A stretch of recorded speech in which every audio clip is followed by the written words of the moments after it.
Bismillahirrahmanirrahim. Assalamualaikum warahmatullahi wabarakatuh. Alhamdulillah. Wassalatu wassalamu ala rasulillah wa ala alihi wa ashabihi wa man tabi'ahu huda. Kita bersyukur kepada Allah Subhanahu wa taala atas nikmat dan karunia-Nya kita masih bisa menunaikan berbagai macam amal-amal soleh. Sebelumnya saya ingin mengucapkan terima kasih kepada teman-teman Agri Quran ya, yang telah berinisiatif untuk menyelenggarakan acara yang insya Allah bermanfaat ini. Juga saya ucapkan terima kasih kepada para peserta yang bersedia hadir ya untuk mempelajari ya hutan wakaf gitu. Mudah-mudahan dengan acara ini ya kita semua mendapatkan pelajaran baru ya kaitan dengan hutan wakaf ya, tentang mungkin pengertiannya, definisinya ya, kemudian urgensinya, termasuk juga yang paling penting dan paling relevan dengan topik pada hari ini adalah tentang peran ya hutan wakaf itu dalam penanggulangan bencana alam begitu. Baik, saya izin share screen ya.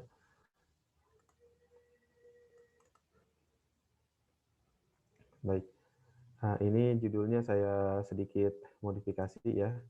Insya Allah tetap sama intinya,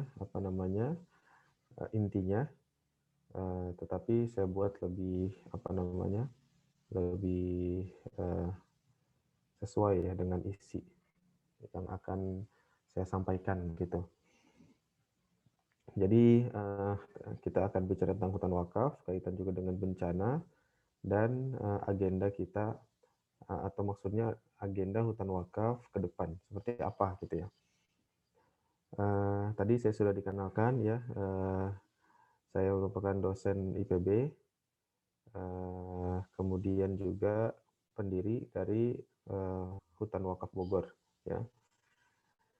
Dan tahun kemarin saya diangkat oleh MUI menjadi anggota di Lembaga Pemuliaan Lingkungan Hidup dan Sumber Daya Alam ya, LP LHSDA MUI gitu. Baik, ini akun Facebook ya dan Instagram saya dan juga Hutan Wakaf ya. Untuk info-info mungkin juga bisa di situ ya. Kemudian, kita masuk ke materi. Ini foto banjir di Kalimantan ya, Kalimantan Selatan yang cukup ramai ya, di berita beberapa pekan yang lalu begitu. Kemudian saya jadi ingat ya banjir tahun ini ya, awal tahun ini mengingatkan kita pada banjir di awal tahun kemarin gitu ya, di Bogor cukup parah ya awal tahun kemarin itu, tidak jauh dari rumah saya sekarang, daerah sekitar Cigudeg ya, daerah dekat-dekat Luliang sana itu terjadi juga banjir bandang ya. Kalau di Bogor yang terjadi itu umumnya banjir bandang ya, bukan banjir seperti ini. Karena Bogor itu dataran tinggi gitu. Jadi banjirnya itu numpang lewat gitu. Tapi banjir gitu. Dan banjirnya itu seperti aliran sungai deras gitu dan membawa berbagai macam material seperti batang pohon ya, atau juga kadang-kadang serpihan-serpihan rumah begitu, sampah juga begitu. Dan ini sangat berbahaya gitu. Sampai menimbulkan korban jiwa. Kalau saya tidak salah sekitar belasan orang, dan yang mengungsi sampai belasan ribu orang. Sampai-sampai Presiden Jokowi itu datang ke lokasi 2 kali ya, pada tahun kemarin ke Bogor ya. Dan beliau memerintahkan atau menginstruksikan untuk memperbanyak, penanaman khususnya di daerah hulu ya. Salah satu tanaman yang direkomendasikan oleh beliau adalah vetiver ya. Vetiver ini akar wangi ya. Jadi seperti sereh gitu, tapi dia bukan sereh. Seperti rumput alang-alang ya, tapi dia wangi makanya disebut akar wangi, dan kelebihannya dia itu bisa mengikat tanah dengan sangat baik. Nah, ini juga bisa mencegah erosi yang kemudian bisa menyebabkan longsor gitu. Nah, kalau kita lihat secara umum bencana alam di Indonesia ini tahun kemarin itu hampir 3.000 kasus ya. Cukup banyak ya, hampir 3.000 kasus. Ini data resmi dari BNPB. Kalau kita lihat dari 3.000 kasus itu, ternyata kebanyakan itu adalah banjir dan longsor. Ya, banjir lebih dari 1.000 kali, dan tanah longsor lebih dari 500 kasus. Gitu. Jadi lebih dari setengah bahkan ya, banjir ataupun bencana Indonesia pada tahun kemarin itu didominasi oleh banjir. Gitu. Nah, kalau kita bicara banjir dan longsor, itu kita langsung ingat dengan fungsi hutan. Gitu. Kalau saya juga setuju dengan narasi yang dikembangkan oleh teman-teman di Agri Quran ya, bagus sekali kaitan dengan oh iya, saya setuju sekali dengan narasi yang dikembangkan oleh teman-teman di Agri Quran bahwa faktor penyebab banjir itu bukan hujan gitu, karena hujan itu adalah pada dasarnya berkah dari Allah Subhanahu wa Ta'ala gitu. Dan Allah Subhanahu wa Ta'ala ketika menurunkan hujan itu sudah diukur ya. Allah Subhanahu wa Ta'ala tidak menurunkan hujan berlebihan ya, sehingga menyebabkan banjir. Ya, ini sesuai dengan kebutuhan sebagaimana yang difirmankan oleh Allah dalam Al-Qur'an. Nah, kemudian hadirin rahimakumullah, kaitan dengan itu maka kita perlu kemudian untuk mengembalikan fungsi hutan ya sebagai resapan air ya, dan ini juga diserukan oleh BNPB ya. BNPB dalam suatu berita ya di koran, mereka ya menyerukan rehabilitasi hutan ya, karena hutan ini memang berperan sebagai resapan air. Ketika hutan gundul ya, maka air itu tidak terserap dengan baik sehingga menimbulkan aliran yang deras ya dari kawasan hulu dan mengalir ke kawasan hilir ya, yang biasanya akan diikuti dengan banjir bah ataupun banjir gitu. Nah, idenya adalah maka kita harus melakukan rehabilitasi hutan gitu. Melakukan rehabilitasi hutan. Rehabilitasi hutan itu termasuk reboisasi ya. Jadi reboisasi itu bagian dari rehabilitasi hutan. Nah, rehabilitasi hutan ini perlu dilakukan di setiap daerah gitu. Siapapun sebenarnya bisa melakukan penanaman pohon ya, ataupun reboisasi. Tidak hanya di hutan, tapi juga di daerah masing-masing. Bahkan di rumah sendiri pun bisa. KLHK dalam hal ini sudah memberikan bibit ya, atau menyediakan bibit gratis untuk seluruh warga Indonesia yang ingin menanam pohon. Syaratnya pun cukup mudah, tinggal menyerahkan KTP begitu ya, fotokopi KTP. Kemudian setiap orang itu bisa atau berhak mengambil sekitar 25 bibit gitu. Jadi mudah ya untuk melakukan rehabilitasi itu. Namun ya, yang menjadi persoalan adalah seperti yang sudah diputarkan oleh video, oleh panitia ya, kaitan dengan hal ini, ya video yang barusan diputarkan itu menggambarkan bahwa, eee, hutan itu, ketika sudah direhabilitasi ya, tapi ternyata dikonversi lagi menjadi, lahan, non hutan, begitu. Nah ini, persoalan ya, persoalan yang sering terjadi, eee, disampaikan langsung oleh KLHK ya. KLHK waktu itu, kebetulan acaranya, eee, sedang kita Hutan Wakaf Bogor ini bersama dengan KLHK dan juga yang lain, ya mengadakan, penanaman pohon di hutan wakaf ya. Dan, dalam sambutannya, eee, KLHK menyampaikan seperti begitu, gitu. Rehabilitasi telah dilakukan di berbagai tempat ya, bahkan sampai menghabiskan dana, triliunan begitu. Tapi ternyata ketika hutannya baru tumbuh, mungkin baru 5 tahun ataupun baru 10 tahun, ternyata sudah dikonversi lagi menjadi peruntukan yang lainnya. Nah, oleh sebab itu ya, ini videonya tadi sudah diputarkan ya, sebenarnya saya juga mau memutarkan ya, ternyata sudah diputarkan. Jadi intinya adalah,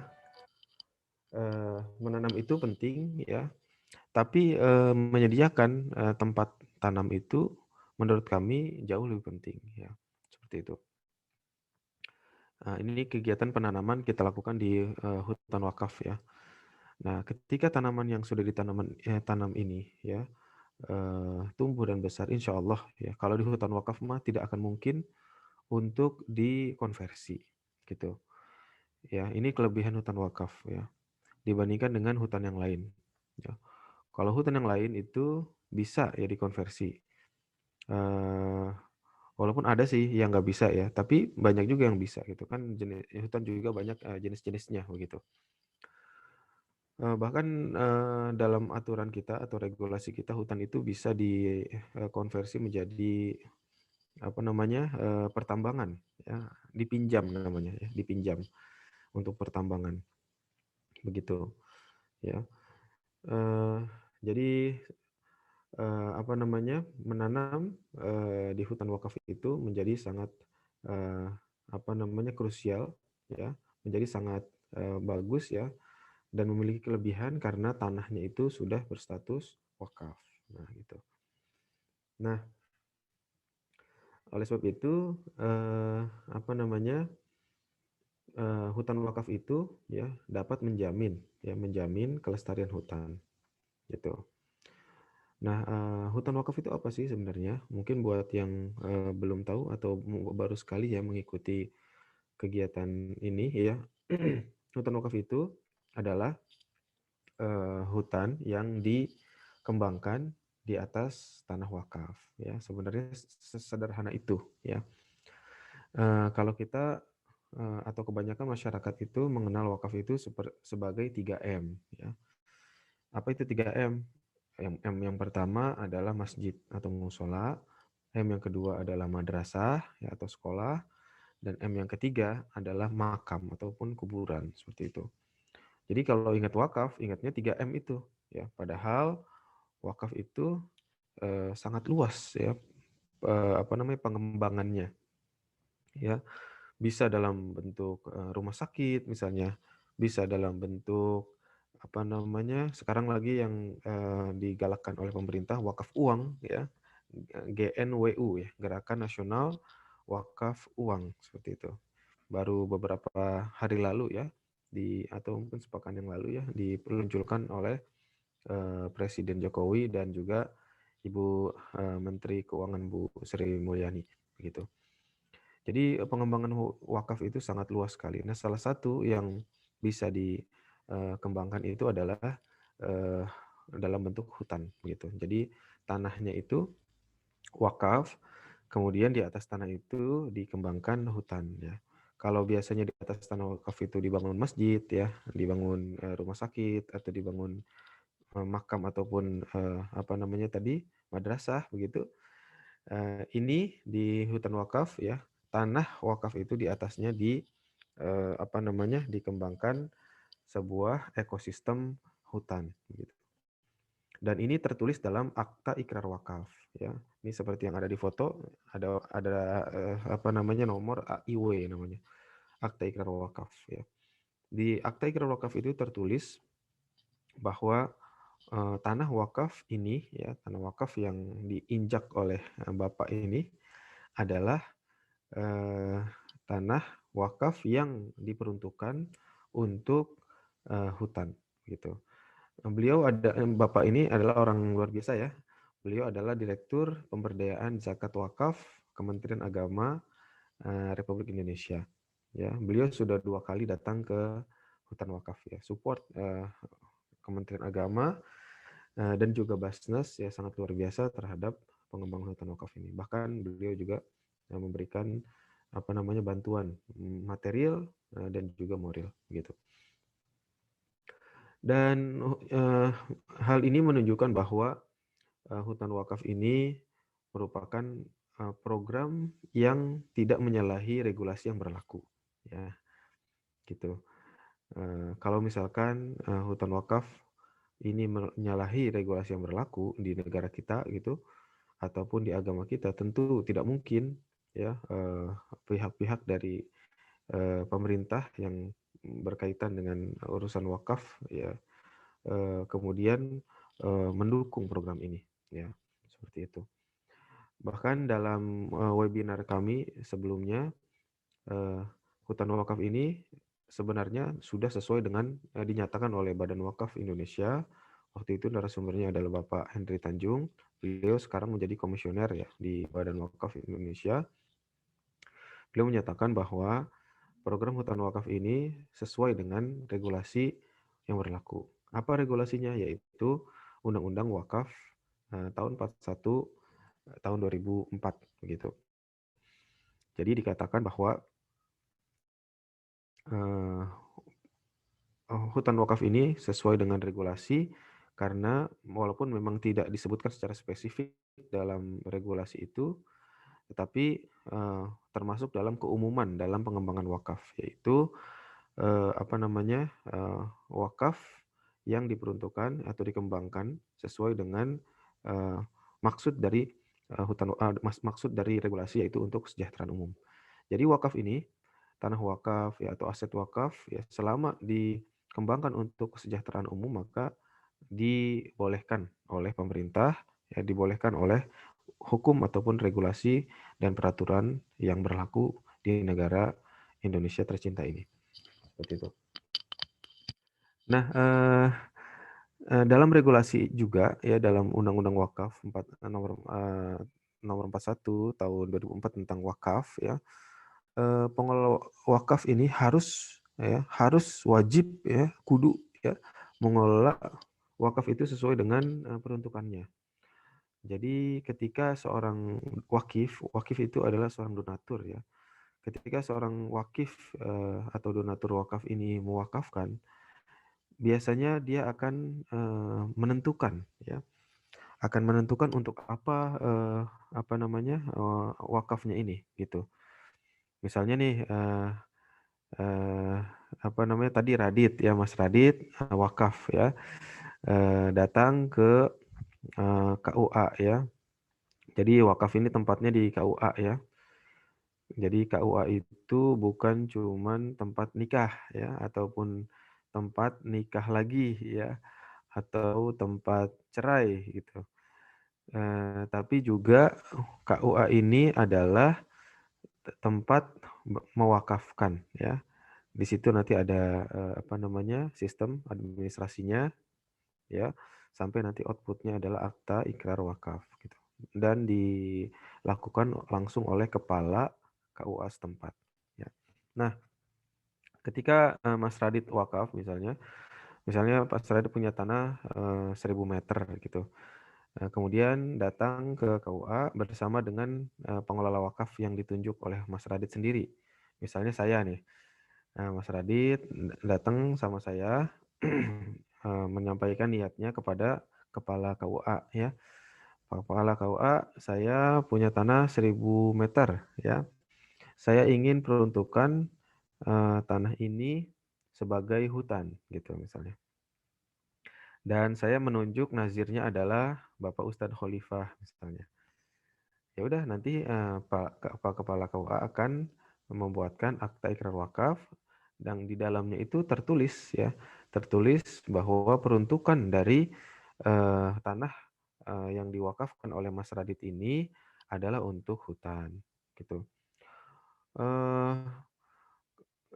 Bolehkah kita misalkan mengelola ya saya nih ketika saya udah tanda tangan, semua udah tanda tangan, Pak Kepala KUA tanda tangan, kemudian Pak atau Mas Radit tanda tangan, ya saya tanda tangan, udah sepakat semua akte ikrar sudah jadi, sudah diberi nomor, sudah distempel begitu. Apakah boleh misalkan saya sebagai nazir ataupun pengelola wakaf merubah peruntukan wakaf ini? Maka tidak boleh. Misalnya nih, sudah ditentukan oleh wakif atau Mas Radit ya untuk hutan ya. Kemudian saya malah bikin perumahan di situ, ya perumahan atau ruko wakaf. Walaupun ruko dan wakaf niatnya baik, eh, merubah peruntukan wakaf ini tidak dibenarkan di dalam undang-undang kita, ya tidak dibenarkan, ya. Bahkan ya, orang yang ataupun pengelola wakaf yang secara sepihak ya, kemudian merubah peruntukan wakaf eh, yang tidak sesuai dengan peruntukannya, maka orang ini bisa dikenai sanksi pidana dan denda ya. Kalau saya tidak salah, dendanya itu sekitar 400 juta atau penjara sekitar 4 tahun gitu. Jadi tidak main-main ya, wakaf ini dilindungi oleh undang-undang. Ketika misalkan di atas tanah itu diperuntukkan untuk hutan, maka selamanya harus menjadi hutan, begitu. Tidak boleh diperuntukkan untuk yang lainnya, seperti itu. Nah, inilah yang kemudian menyebabkan insya Allah ya hutan wakaf ini menjadi hutan yang lebih lestari.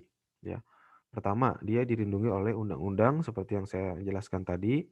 Kedua, dia juga dilindungi oleh hukum agama, begitu. Jadi hukum negara dan hukum agama, gitu.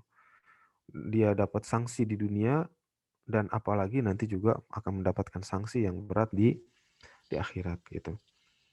Jadi saya yakin sekali, optimis sekali ya bahwa hutan wakaf ini insya Allah menjadi model hutan yang lestari, begitu.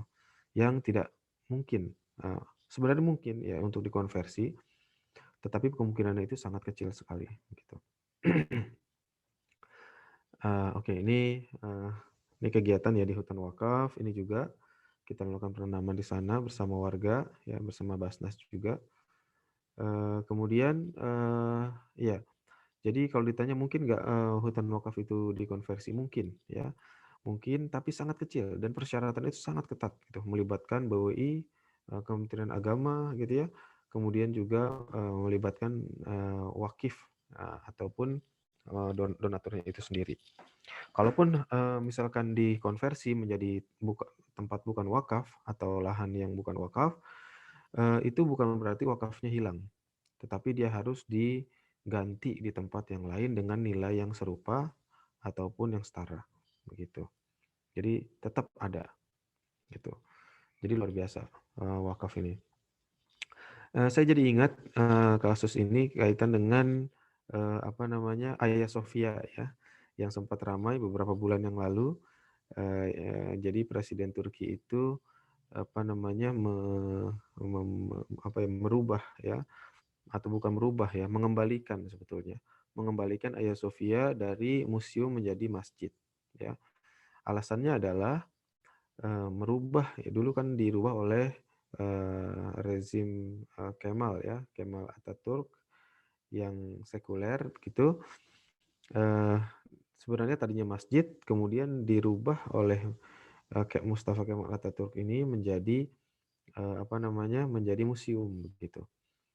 Nah, alasan Presiden Erdogan ya untuk merubah kembali menjadi atau mengembalikan lagi menjadi masjid adalah karena pengubahan Hagia Sophia menjadi museum itu adalah tindakan yang ilegal. Gitu. Kenapa ilegal? Karena bertentangan dengan hukum. Kenapa bertentangan dengan hukum? Karena wakaf itu, ya karena itu adalah masjid wakaf, eh, eh, natur ataupun prinsip dari wakaf itu tidak boleh dirubah menjadi peruntukan lainnya. Gitu. Jadi kita melihat di sini ternyata hukum negara itu tidak lebih kuat dibandingkan dengan hukum agama, ya, gitu. Hukum agama ini luar biasa ya, sangat kuat sekali itu, mengikat di dunia dan juga mengikat di akhirat, ya.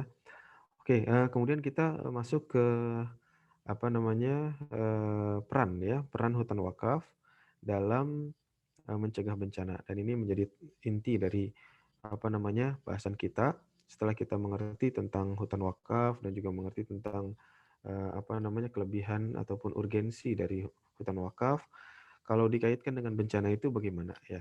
Saya mencoba merumuskan ya, ada 3 setidaknya peran hutan wakaf dalam penanggulangan atau dalam kebencanaan begitu.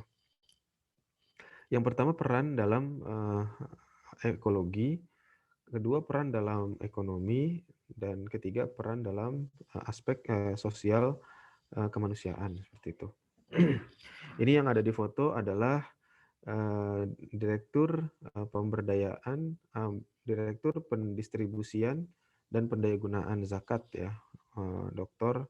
Irfan Syokibek. Ya, walaupun sekarang beliau sudah tidak di Basnas lagi, beliau sekarang menjadi komisioner di Badan Wakaf Indonesia. Gitu. Alhamdulillah waktu itu beliau hadir untuk meresmikan ya program Zakat Community Development, yaitu pengembangan masyarakat ya, atau pemberdayaan masyarakat di desa setempat berbasis hutan wakaf gitu. Luar biasa. Kita bekerja sama dengan Basnas, Yayasan Hutan Wakaf Bogor ya, bekerja sama dengan Basnas untuk 3 tahun ke depan ya. Alhamdulillah sudah berjalan sekitar setengah tahun. Ya. Nah, program ekologi kita lihat tentu saja ini sudah kita pahami ya. Dengan adanya ekosistem hutan ya, apalagi yang berbasis wakaf ya, yang lebih terjamin kelestariannya, ini dapat menjaga keseimbangan alam dalam waktu yang lebih lama ya. Jadi hutannya itu lebih bertahan lama dibandingkan dengan hutan yang lainnya. Seperti itu. Dan saya kira saya nggak perlu menjelaskan apa kira-kira manfaat ekologi dari hutan. Saya kira kita dari SD juga sudah dijelaskan ya, bahwa hutan itu mencegah banjir, ya, menjaga longsor, ya, kemudian juga menyerap tanah apa namanya air, menjaga air, ya, sehingga air itu lebih sustainable begitu.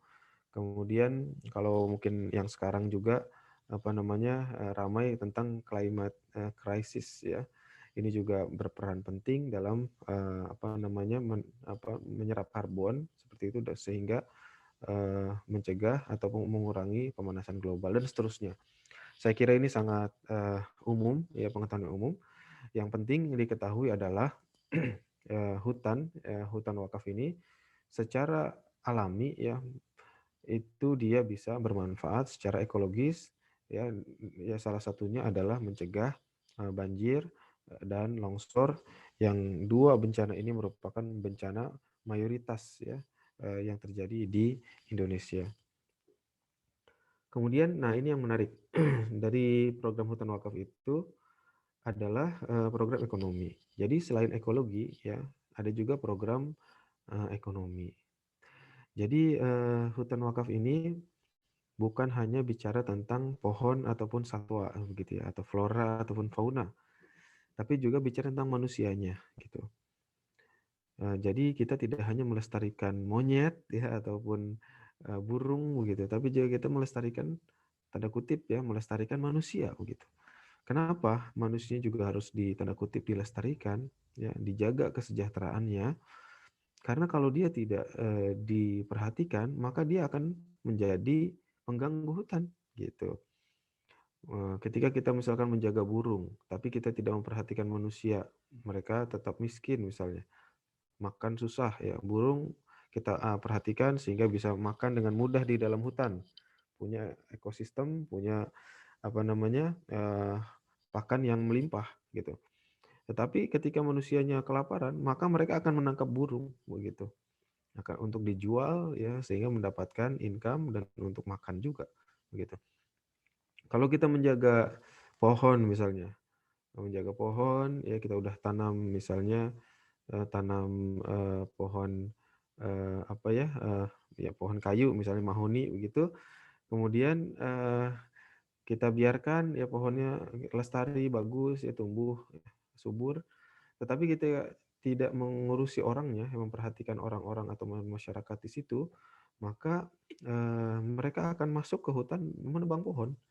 Kayunya dipotong, ya kemudian nanti dijual dalam bentuk balok atau papan, ya menghasilkan profit ataupun income yang lumayan untuk menyambung kehidupannya, seperti itu. Jadi ekonomi dan ekologi ini dua aspek yang tidak bisa dipisahkan, ya seperti mata mata apa uang ya, seperti koin ya dalam koin itu ada dua sisi yang tidak bisa dipisahkan, begitu. Jadi ekologi dan ekonomi harus kita sentuh secara bersamaan.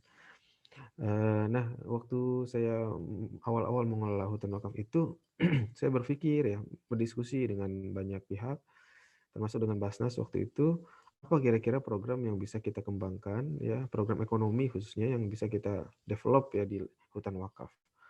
Sempat ada beberapa usulan, tapi akhirnya kita apa namanya eh, menemukan ini, yaitu budidaya lebah tanpa sengat. Nah, ini sangat menarik ya budidaya lebah tanpa sengat ini. Kenapa? Karena singkatnya ya, karena budidaya lebah tanpa sengat ini adalah model ideal dari green economy. Gitu, green economy. Artinya ekonomi hijau. Jadi semakin kita genjot ya bisnis ataupun usaha ataupun budidaya lebah tanpa sengat ini, maka akan semakin luas penghijauan. Kenapa bisa begitu? Ya, karena ini lagi pelatihan ya kita. Ini pelatihan kunjungan ke apa namanya ke tempat budidaya stingless bee lain. Sedangkan yang ini adalah kita pelatihan di hutan wakaf gitu. Jadi sedang diajarkan masyarakat tentang tanaman-tanaman yang apa namanya cocok ya untuk dikembangkan di hutan wakaf sebagai pakan lebah gitu. Sebagai contoh, misalnya kita menanam tanaman-tanaman yang menghasilkan resin, yang menghasilkan getah, karena lebah tanpa sengat itu membutuhkan resin untuk membangun sarang. Contohnya misalnya pohon mangga ya, kemudian pohon pinus, pohon sukun ya, kemudian pohon apa namanya mahoni juga ada, kemudian manggis, pala juga punya getahnya, seperti itu. Kemudian ada pohon-pohon yang menghasilkan apa namanya polen dan nektar. Seperti misalnya mangga, ya mangga selain punya resin, dia juga punya apa namanya nektar dan polen seperti itu. Termasuk juga kita tanam tanaman bunga-bungaan yang menghasilkan nektar yang banyak ya seperti air mata pengantin, kemudian bunga Batavia, ya Santos Temon. Kemudian nih sekarang kita sedang adakan bibit baru juga yang sangat super ya untuk nektar, yaitu dombea ya, pohon dombea cayuksi namanya. Itu sangat luar biasa sekali pohonnya. Cuma masih kecil ya, seperti itu. Harganya mahal lagi, tapi nggak apa-apa karena ini adalah investasi ya. Dan nanti juga bisa diperbanyak seperti itu. Nah, dengan cara seperti ini, masyarakat itu terdorong untuk menanam justru. Jadi menarik gitu. Jadi kita masuk lewat ekonomi, ternyata ekologinya itu bisa ngikut gitu. Ketika kita mengajarkan budidaya lebah tanpa sengat pada masyarakat setempat, ternyata masyarakat itu jadi semangat menanam gitu. Ini menariknya gitu. Jadi saya udah mulai menemukan apa namanya menemukan beberapa masyarakat yang apa namanya sudah mulai menanam bukan hanya di hutan wakaf ya, tapi juga bahkan di rumahnya ya. Di rumahnya menanam tanaman-tanaman yang mungkin ditanam untuk sumber pakan lebah gitu. Jadi saya membayangkan mungkin beberapa tahun lagi ketika apa namanya budidaya lebah tanpa sengat ini sudah mulai kelihatan hasilnya, saya yakin, optimis sekali masyarakat itu akan rajin atau bahkan tambah rajin menanam gitu. Apalagi nanti kita akan mengembangkan ekowisata, ya ekowisata lebah begitu. Seperti ini nih, alhamdulillah nih anak-anak sekolah ya sudah mulai datang ke lokasi hutan wakaf ini baru sekitar beberapa minggu yang lalu ya. Mereka anak-anak sekolah dari SMP di Kota Bogor datang ke lokasi bahkan menginap ya, menginap beberapa 5 hari begitu untuk belajar banyak hal di hutan wakaf ya. Salah satunya belajar eh, tentang budidaya lebah tanpa sengat. Nah di sini juga bisa mengenerate income untuk masyarakat gitu. Misalkan kalau udah ada wisatawan datang, itu pasti mereka akan butuh makan, ya kan? Dari situ akan masyarakat bisa memasak. Kemudian mereka juga butuh tempat tinggal. Nah, mereka tinggal di rumah-rumah warga. Itu juga menghasilkan atau mengenerate income juga. Gitu. Belum lagi nanti kalau sudah panen, mereka akan bisa beli madunya segala macam. Nah, jadi ekowisata lebah kita juga kembangkan di lokasi hutan wakaf gitu. Nah, ini pada akhirnya semakin luas reboisasi yang dilakukan, tidak hanya di hutan wakaf ya, tapi juga di sekitarnya, termasuk juga di Taman Nasional ya. Jadi hutan wakaf kita ini berdempetan atau bersebelahan dengan Taman Nasional, nempel gitu lokasinya. Jadi bisa menjadi kawasan penyangga Taman Nasional juga. Dan kita insya Allah akan melakukan penanaman-penanaman di Taman Nasional yang kebetulan sudah digarap atau digunduli oleh warga gitu. Kebetulan di samping hutan wakaf kita itu, hutan wakaf yang kedua ya, kita sudah punya 4 hutan wakaf. Yang kedua ini menempel dengan Taman Nasional dan sudah dirambah ya untuk dibikin perkebunan gitu. Tapi kemudian kita kasih edukasi bahwa itu tidak bagus ya. Taman Nasional itu harus dilestarikan. Alhamdulillah dengan pendekatan ekonomi tadi, dengan pendekatan tadi budidaya lebah tanpa sengat, mereka mengerti untuk kemudian menanam kembali ya. Nanti tanaman-tanamannya kita sediakan ya. Jadi mereka menanam tanaman-tanaman yang cocok untuk budidaya stingless bee atau lebah tanpa sengat ini. Seperti itu. Baik, nah ini yang ketiga, dan ini yang sangat penting juga adalah program sosial kemanusiaan. Nah ini kita di hutan wakaf bekerja sama dengan Basnas ya, Basnas Tanggap Bencana namanya. Jadi ini adalah divisi atau bagian dari Basnas yang fokus menanggulangi bencana seperti itu. Dan ini adalah peresmiannya tanggal 21 Oktober tahun kemarin ya kita sudah meresmikan ya Kampung Tanggap Bencana namanya. Katana ya, Kampung Tanggap Bencana. Dan ini diresmikan di hutan wakaf gitu. Jadi hutan wakaf itu berperan sebagai pusat penanggulangan bencana gitu atau pusat edukasi kebencanaan gitu. Jadi bukan hanya mengatasi bencana tapi juga bagaimana mencegah bencana. Nah, ini pelatihannya ya, mereka diajarkan bagaimana bisa meminimalisir atau mengurangi resiko bencana atau terjadi bencana banjir dan longsor. Kalaupun terjadi bencana, bagaimana caranya? Seperti itu. Nah ini kemarin, ini belum lama nih, sekitar 2 minggu yang lalu ya, kita mengadakan ini bukan beneran ya, ini lagi simulasi nih bapak-bapak ini, kakek-kakek ya, beliau lagi simulasi ya, bukan beneran. Bahkan kakek-kakek ini ketika lagi begini minta makan gitu ya. Jadi lapar mungkin ya, belum makan udah diajak simulasi gitu. Nah, jadi seperti itu kita adakan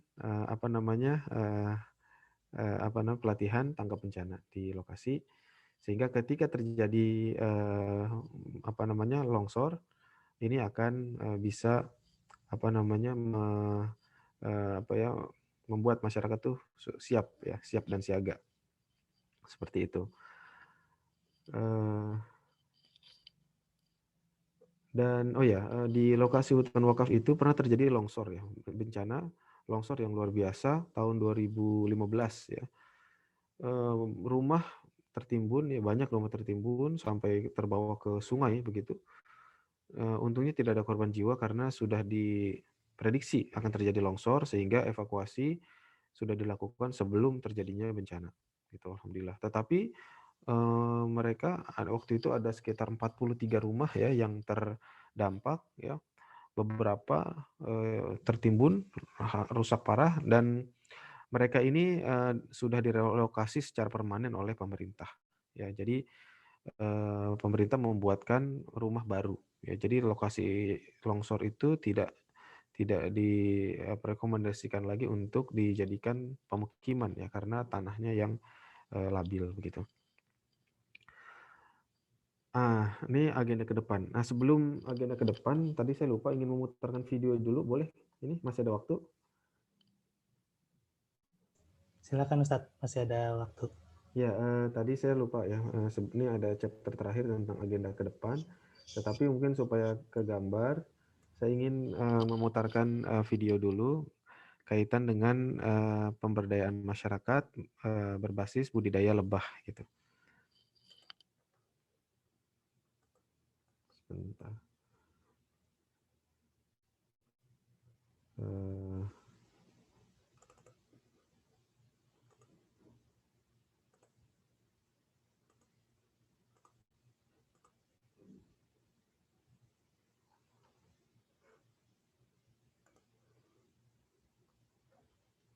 Tampak ini YouTube-nya?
Pelan-pelan Pak ya.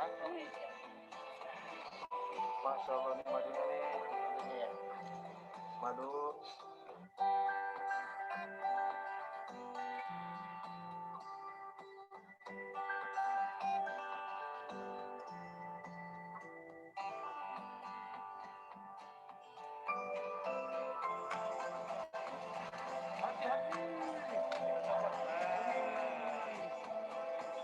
Dimakan apa dikunyah-kunyah dong? Langsung di sini aja. Langsung ke sini. Iya. Biar tetesnya langsung.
bisa mengembangkan masyarakat lemah ini.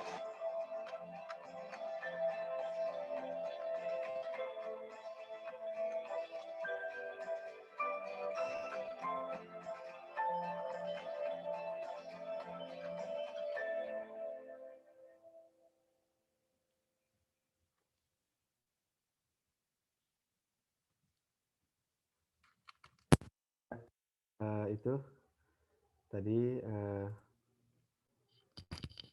kita lanjut lagi ya. Jadi itu adalah mungkin gambaran training stainless B yang kita lakukan di di hutan wakaf Bogor begitu. Nah sekarang mungkin bagian terakhir kaitan dengan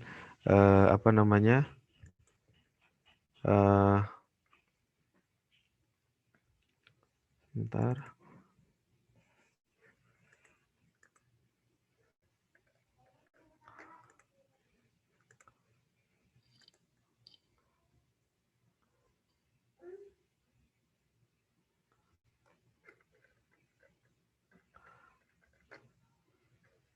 Oke.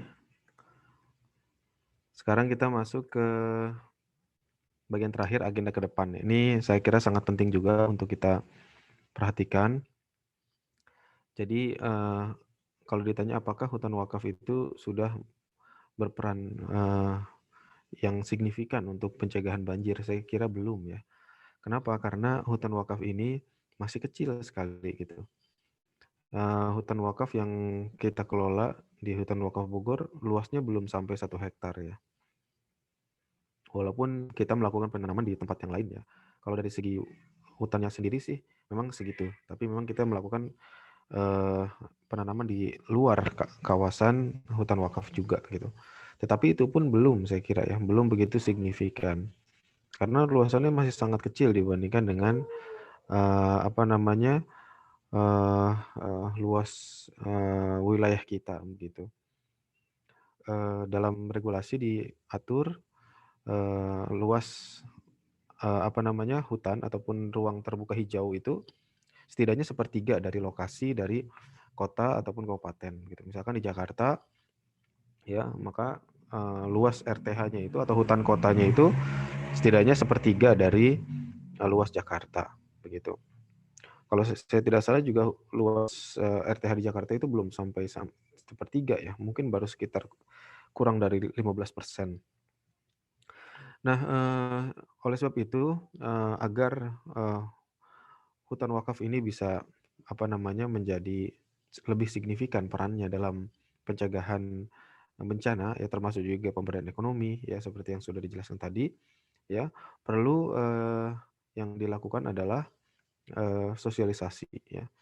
Jadi sosialisasi dan kolaborasi ya harus tetap atau terus dilakukan antar nazir atau pengelola wakaf, termasuk juga bekerjasama dengan lembaga sosial Islam ya, seperti Lasnas atau Basnas ya, aktivis lingkungan, dan juga Majelis Ulama Indonesia sebagai lembaga swadaya masyarakat ya yang menjadi rujukan umat begitu. Nah, termasuk juga dengan di sini aktivis lingkungan di sini menurut saya juga termasuk adalah Agri Quran gitu. Jadi ini saya bersyukur sekali dan berterima kasih sekali lagi saya ucapkan kepada teman-teman di Agri Quran, sehingga kita bisa berkolaborasi ya dalam dalam mensosialisasikan tentang hutan wakaf ini. Nah, saya berharap nih khususnya dengan Agri Quran, kalau nggak salah kita sudah beberapa kali ya bekerja sama dalam dalam Agri Talks ini. Saya kalau nggak salah sudah 2 kali ya, 3 kali ya dengan yang sekarang. Kemudian juga kalau nggak salah istri saya yang sedang menekuni tentang Taman Islam sudah 2 kali ya, kalau saya tidak salah ini. Jadi mungkin udah sekitar 4 atau 5 kali ya. Nah ini kerjasamanya menurut saya mungkin bisa juga ditingkatkan. Ini mungkin masukan untuk panitia ya, dan juga mungkin pengelola di Agri Quran gitu. Bagaimana bisa kita tingkatkan ya kerjasamanya dari yang mungkin dari lembaga ke perorangan ya, menjadi dari lembaga ke lembaga gitu.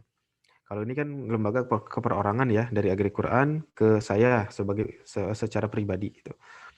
Nah, mungkin ke depan saya berharap juga kita bisa mengadakan kerjasama yang sifatnya itu dari lembaga ke lembaga. Jadi antara Agri Quran dengan hutan wakaf misalnya. Dalam program apa misalnya ya. Misalnya kita ingin bikin suatu hutan wakaf yang baru misalnya. Nah, itu juga bisa. Dalam hal ini misalkan Agri Quran kita membantu KPN-nya ya. Kemudian kita melakukan aktivitas di lapangannya seperti itu. Itu juga bisa. Gitu. Atau misalnya ada yang berwakaf, konsultasi ya yang sifatnya konsultasi kaitan dengan wakaf, kaitan dengan hutan wakaf juga bisa insya Allah. Seperti itu. Untuk penanamannya tadi misalkan di Agri Quran juga punya tim bumi ya. Itu juga silakan ya kalau misalkan mau mengadakan kegiatan-kegiatan yang sifatnya seperti itu ya, sifatnya budidaya, misalnya budidaya penanaman pohon ya, budidaya yang sifatnya tanaman ya, yang sifatnya itu mendukung misi dari hutan wakaf itu juga bisa begitu. Jadi insya Allah peluang kolaborasi antara Agri Quran dengan hutan wakaf Bogor ini bisa sangat luas begitu. Kemudian ini yang pertama yaitu sosialisasi, dan di MUI sendiri itu hutan wakaf sudah menjadi salah satu program ya. Salah satu program yang insya Allah akan dieksekusi selama 5 tahun ke depan gitu. Karena dianggap sebagai salah satu program yang sangat menarik, inovatif, dan juga mendapatkan sambutan yang baik dari masyarakat. Nah ini survei saya ya. Kebetulan saya penelitian S3 tentang hutan wakaf. Ini survei saya sekitar 500 orang. Ternyata luar biasa ya sambutan dari masyarakat kaitan dengan hutan wakaf. Ya. Dari sekitar 500 responden, ketika ditanya apakah program hutan wakaf itu menurut Anda program yang menarik ya, ternyata kalau kita lihat ini yang warna ungu dan hijau itu sangat setuju dan setuju. Ya, kita lihat di sini ya hampir semuanya lah bisa dikatakan ya, hampir semua atau 95% lebih begitu mengatakan sangat setuju dan setuju gitu. Ketika ditanya misalnya mau nggak donasi ke mana untuk pengembangan hutan wakaf, ternyata juga jawabannya sangat menarik ya, sangat setuju dan setuju mayoritas gitu, lebih dari 90% gitu. Jadi program ini mendapatkan sambutan yang sangat baik, respon yang sangat positif dari masyarakat. Oleh sebab itu saya bisa katakan program ini sangat prospektif ya untuk dikembangkan ke depan ya, supaya juga ada menjadi salah satu bentuk konkret ya, konkret bagaimana Islam yang rahmatan lil alamin tidak hanya rahmat terhadap manusia, tapi juga rahmat terhadap bumi ya, terhadap air ya, terhadap lingkungan kita. Seperti itu. Jadi ini contoh konkret yang sangat real dan bisa kita lakukan bahkan dengan hanya berwakaf sebesar Rp10.000 begitu. Jadi semuanya orang pun bisa. Kemudian yang tadi agenda pertama dan agenda kedua dan mungkin yang terakhir yaitu dukungan regulasi dari pemerintah ya. Sekarang hadirin rahimakumullah ya, kita sudah mendapatkan dukungan yang luar biasa dari pemerintah ya, baik dari lembaga struktural seperti Kementerian Agama atau dari lembaga sifatnya non struktural seperti Basnas gitu. Kita mendapat dukungan moral dan juga material gitu. Ini beliau Bapak Fuad Nassar, ya saya kenal baik dan beliau juga kenal baik dengan saya, kita sering ketemu di berbagai acara. Saya juga pernah datang ke kantor beliau di Kementerian Agama. Beliau sangat mendukung gitu, mendukung hutan wakaf ini. Gitu. Beliau waktu itu masih menjadi direktur Direktur Pemberdayaan Zakat Wakaf ya. Sekarang sudah ganti. Penggantinya pun sangat mendukung. Nah, ini penggantinya Bapak Tarmizi Tohor ya. Beliau menggantikan Bapak Fuad Nasar dengan jabatan yang sama. Dan dia tadi sudah di awal saya jelaskan sudah mengunjungi hutan wakaf sampai 2 kali ya. Beliau senang sekali ke hutan wakaf tuh. Dan memberikan bantuan material ya, uang ya, support ya untuk pengembangan hutan wakaf ya. Saya bahkan diminta untuk mengajukan proposal ya udah sebenarnya saya buat proposal untuk pengembangan ekowisata lebah di hutan wakaf dan alhamdulillah sudah disupport ya. Mungkin saya putarkan sedikit videonya.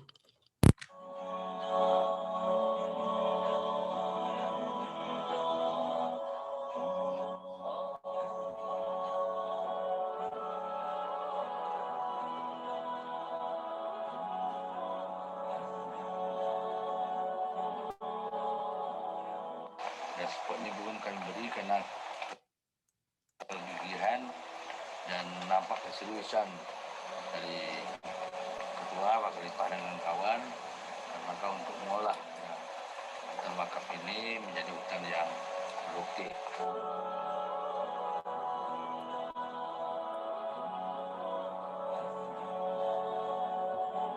Patah ranting berderap-derap, kayu jati dibelah-belah. Kalau kita mau berwakaf, insya Allah hidup kita penuh dengan barokah.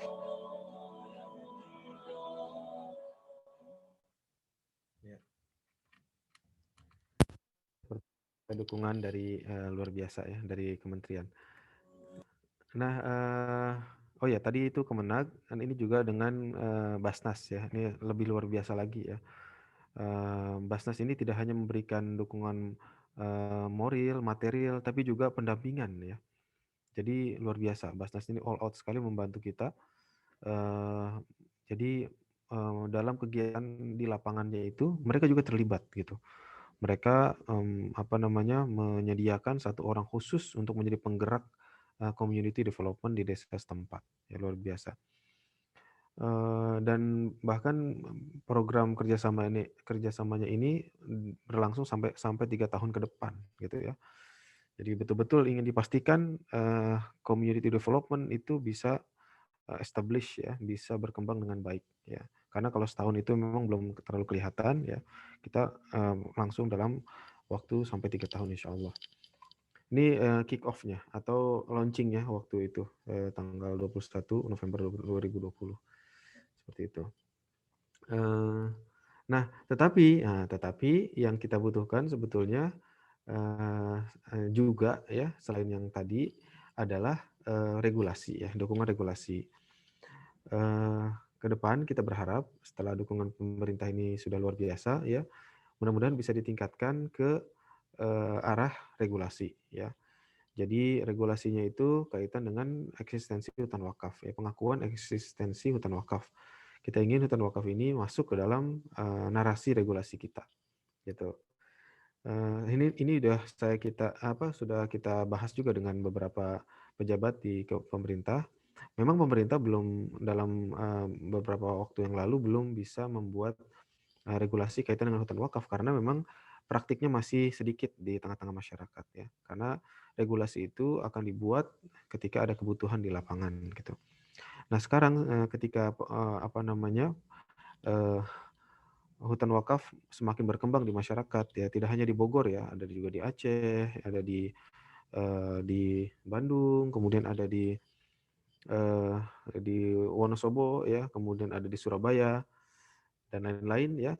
Maka sepertinya sudah mulai urgent ya pemerintah ini untuk membuat regulasi kaitan dengan hutan wakaf ini. Dan juga yang penting selain eksistensi menurut saya adalah tanah negara ya. Jadi hutan wakaf juga bisa dilakukan atau dikembangkan oleh negara. Kenapa? Karena yang menguasai tanah negara itu sebagian besar adalah negara kan, gitu. Hutan kita itu ada 120 juta hektar ya menurut KLHK, gitu. Itu luas sekali gitu. Seandainya pemerintah bisa membuat regulasi kaitan dengan hutan wakaf ya, di mana pemerintah bisa menetapkan suatu daerah hutan pemerintah gitu sebagai hutan wakaf. Nah, ini akan menyebabkan peningkatan luas ya hutan wakaf secara sangat masif dan signifikan gitu. Mudah-mudahan lah ini agenda ke depan ya kita terus perjuangkan, tetapi juga yang paling penting adalah kita melakukan yang pertama tadi, yaitu kaitan dengan apa namanya sosialisasi ya edukasi terhadap masyarakat ya. Oh ya, kaitan dengan ini, apakah negara bisa mewakafkan tanahnya untuk hutan wakaf? Ini belum ada regulasi spesifik ya, tetapi melihat peraturan ya di agraria kita, undang-undang agraria, ini apa namanya, di antara tanah yang bisa diwakafkan atau tanah yang bisa ya diwakafkan itu tidak hanya tanah milik pribadi ya atau milik adat, tapi juga kalau kita lihat di poin E ini adalah tanah negara ya. Dan contoh-contohnya juga sudah ada beberapa tanah negara yang diwakafkan, tapi umumnya dalam bentuk wakaf masjid ya. Adapun dalam hutan ini tentu saja belum ada contohnya ya. Mudah-mudahan ya ke depan juga bisa ada sehingga peningkatan ya perluasan hutan wakaf ini menjadi sangat cepat gitu. Nah, pada akhirnya ketika apa namanya tanah negara ini dapat diwakafkan ya, maka perluasan hutan wakaf dapat bertambah secara signifikan sehingga manfaat tadi yang kita sebutkan ya manfaat ekologis, ekonomis, sosial kemanusiaan di hutan wakaf insya Allah akan bisa dirasakan lebih luas oleh masyarakat ya khususnya juga dalam penanggulangan atau pencegahan dari bencana berbagai bencana ya termasuk bencana banjir begitu. Mungkin itu yang bisa saya sampaikan ya. Kurang lebihnya saya mohon maaf. Wabillahi taufiq wal hidayah. Wassalamualaikum warahmatullahi wabarakatuh. Waalaikumsalam warahmatullahi wabarakatuh. Terima kasih kepada Ustadz Khalifah tadi sudah memaparkan materinya mengenai hutan wakaf. Kali ini kita masuk ke sesi tanya jawab. Alhamdulillah udah ada beberapa pertanyaan yang masuk, Ustadz. Ya. Saya bacakan dulu yang pertama. Ini mengenai masalah tambang. Masalah tambang adalah masalah besar, bahkan tambang di Kalimantan banyak yang dianggurin sehingga Pemda setempat bingung dalam birokrasinya. Yang saya tanyakan, ketika ada lahan kosong seperti bekas tambang, apakah bisa untuk direhabilitasi bahkan untuk diwakafkan sehingga bisa berfungsi secara optimal? Ya. Mungkin langsung aja ya. Terima kasih atas pertanyaannya. Apakah lahan tambang atau bekas tambang itu bisa diwakafkan ya?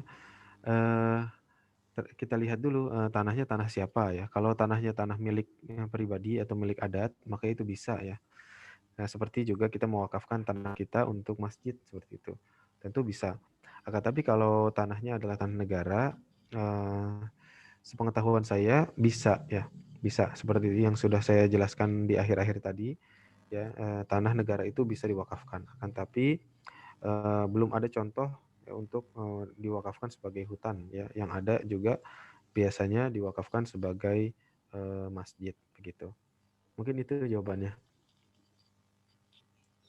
Untuk pertanyaan selanjutnya, bagaimana nantinya proses pengelolaan hutan wakaf apabila luasannya sudah over dari jumlah pengelolanya? Di lapangan, hutan berhasil dijarah dan dikonversi karena salah satunya tidak bisa dipantau secara keseluruhan. Ya, ini bagus sekali pertanyaannya. Bagus ya. Dan ini menjadi tantangan ya, menjadi tantangan pengelola hutan wakaf. Jadi apa namanya? Saat ini memang hutan wakaf masih kecil, jadi insya Allah pengelolanya itu apa namanya masih bisa mengcover ya seluruh apa namanya hutan yang diberikan gitu. Akan tapi ketika nanti luasan hutan wakaf itu menjadi luas sekali ya, bagaimana dengan pengelolaannya begitu?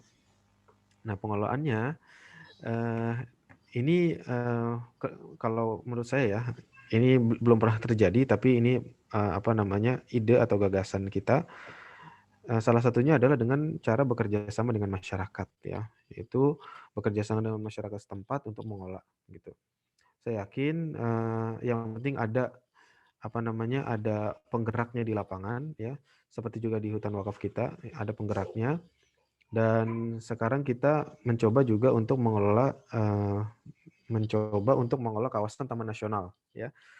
Karena tadi, jadi hutan wakaf Bogor ini berdekatan dengan Taman Nasional Gunung Halimun Salak ya, TNGHS. Luasnya itu hampir 100.000 hektar tuh, gitu. Luas sekali gitu. Dan saya kebetulan punya kawan atau punya teman di TNGHS, ya beliau pegawai tetap di sana. Ketika kita tanyakan apakah mungkin untuk bersinergi dalam pengelolaan TNGHS gitu, itu memungkinkan ya, memungkinkan. Jadi pemerintah juga membuka kesempatan buat masyarakat untuk sama-sama mengelola taman nasional.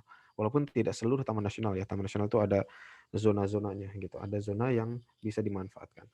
Nah, mungkin hal yang sama juga kita bisa lakukan nanti di hutan wakaf ya, kita bekerja sama dengan masyarakat, kita arahkan ya, kita kontrol juga. Karena masyarakat kita sudah banyak ya, sudah banyak yang kemudian butuh lahan. Dan ini juga dilakukan oleh pemerintah Indonesia dalam program perhutanan sosial ya, atau PS. Jadi pemerintah memberikan akses kepada masyarakat untuk mengolah hutan. Kalau dulu pemerintah itu lebih fokus kepada perusahaan besar untuk mengolah hutan, seperti HPH ya, atau IU, PHHK itu. Perusahaan besar datang kemudian menguasai sampai ratusan atau puluhan ribu hektar begitu. Dulu ya seperti itu. Tapi sekarang arahnya sudah dirubah dari ke perusahaan ke masyarakat gitu. Jadi masyarakat akan dikasih akses berapa hektar, ya 10 hektar, 50 hektar, 100 hektar untuk mengolah hutan bersama-sama selama tidak mengganggu fungsi utama sebagai hutan. Jadi program-program pemberdayaan atau pengelolaan yang dikembangkan itu harus sinergis dengan hutan. Jadi misalkan tidak boleh diambil kayunya misalnya. Di hutan wakaf juga begitu. Ya, jadi hasil hutan itu kan ada dua ya, hasil hutan kayu dan hasil hutan non kayu. Nah, kita tidak fokus ke hasil hutan kayu ya, tapi kita fokus ke hasil hutan non kayu seperti madu tadi ya, atau seperti tanaman-tanaman yang menghasilkan buah gitu, buah-buahan atau ekowisata ya, seperti itu. Jadi strateginya adalah bekerja sama dengan masyarakat ya, bekerja sama masyarakat. Nazir dalam hal ini harus betul-betul amanah dan betul-betul bisa mengelola begitu. Karena gini, nah ini juga emang tantangan ya. Tantangan Nazir sekarang itu banyak yang tidak mengerti tentang konsep pengelolaan wakaf gitu. Seperti yang di video tadi, menurut Pak Tarmizi Tohor sebagai Direktur Pengembangan Zakat Wakaf Kemenag RI, beliau mengatakan kepada saya berkali-kali bahwa sebagian besar tanah wakaf itu tidak produktif gitu. Ini juga menjadi tantangan. Kalau misalkan nanti ditanya begini, tanah wakaf yang ada aja sekarang nggak produktif. Kalau hutan diwakafkan, ntar jangan-jangan nggak produktif juga gitu. Nah ini emang tantangan yang harus kita kita jawab ya. Tapi di hutan wakaf Bogor ini makanya kita memberikan best practice ya, semacam pilot project ya. Bagaimana kita itu bisa mengolah hutan wakaf dengan sebaik-baiknya untuk bisa direplikasi dan dikembangkan, ya diluaskan di tempat yang lain ya, atau juga di tempat yang sudah ada atau di tempat existing yang sekarang. Seperti itu. Baik Ustaz, untuk pertanyaan selanjutnya, wakaf sepemahaman saya untuk kepentingan umat Islam khususnya. Dari segi manfaatnya, tadi umat lain pun akan menikmati ini. Kedepannya, bagaimana pencegahan konflik yang terjadi di masa mendatang, terutama pemanfaatan hutan wakaf terhadap lingkungan sekitar? Ya, wakaf itu sebenarnya tidak hanya untuk kepentingan orang Muslim ya. Bisa memang ada wakaf yang khusus untuk orang Muslim seperti masjid ya. Itu khusus untuk orang Muslim. Seperti juga misalnya musola ya, atau pemakaman ya. Pemakaman kan nggak boleh dicampur ya. Khusus pemakaman untuk orang-orang Muslim seperti itu. Tapi ada juga wakaf-wakaf yang diperuntukkan untuk kesejahteraan umum, dan ini sudah ada di pasal 22 Undang-Undang Wakaf ya. Jadi wakaf itu bisa juga diperuntukkan untuk kesejahteraan umum. Seperti apa? Seperti wakaf jalan misalnya. Jadi misalkan di kampung ini atau gini, kita punya tanah, kemudian tanah kita itu ya sebenarnya adalah jadi pemerintah ingin bikin jalan gitu, tapi kemudian tanah kita itu kena dalam rencana pembuatan jalan yang ingin dibangun oleh pemerintah. Nah, dalam hal ini pemerintah bisa membeli, ya biasanya kan akan dibeli tuh. Tetapi kalau kita mau wakafkan itu lebih baik ya. Misalkan udah saya wakafkan aja, silakan dipakai, diambil misalkan 6 meter ya untuk jalan. Nah, yang lewat jalan ini kan bukan hanya orang muslim ya, tapi juga orang non-muslim.